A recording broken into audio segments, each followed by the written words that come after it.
Hello all, welcome to my day 6 of 10 days weight loss challenge. So morning లేవగానే flaxseed powder అయితే తీసుకున్నాను. Then 1 hour workouts అయితే complete చేసేసా. And ఈరోజు breakfast వచ్చేసి రాగి దోశ. ఇది కూడా నేను ఫస్ట్ టైం ట్రై చేశాను నానబెట్టుకొని రాగులతో.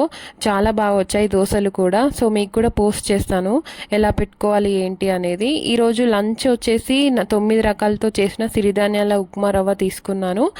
అంటే మిల్లెట్స్ ఉప్మా రవ్వ. ఇది కూడా నేను ఆర్గానిక్ స్టోర్లో తీసుకున్నాను అన్నమాట. దీని ప్రాసెస్ ఏం లేదు.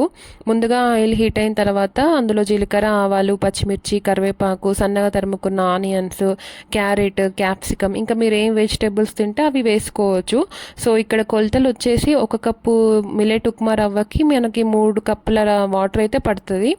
సో అందులో మనకు టేస్ట్కి సరిపడా సాల్ట్ వేసుకొని ఇలా బాయిల్ అవుతున్న వాటర్లో మంచిగా కొత్తిమీర వేసుకోండి. టేస్ట్ అయితే చాలా బాగుంటుంది. తప్పకుండా ట్రై చేయండి మీరు కూడా. ఏదైనా ఉప్మా మసాలా ట్రై చేసినప్పుడు అవి మంచిగా కలిపి మూత పెట్టుకొని ఒక 10 minutes మగ్గించుకుంటే ఎంతో టేస్టీగా ఉండే మిల్లెట్స్ ఉప్మా రవ్వ రెడీ అయిపోతుంది. సో దీనికి కాంబినేషన్ లెమన్ పికిల్ పెట్టుకోండి. నేనైతే ఇక్కడ ఒక boil egg, salad with lemon pickle అయితే తీసుకున్నాను. అండ్ డిన్నర్లో అదే ఉప్మా రవ్వతో విత్ కర్డ్ తీసుకున్నాను. సో వీడియో నచ్చితే కనుక ప్లీజ్ లైక్ చేసి సబ్స్క్రైబ్ చేసుకోవడం మర్చిపోద్దు. Thank you.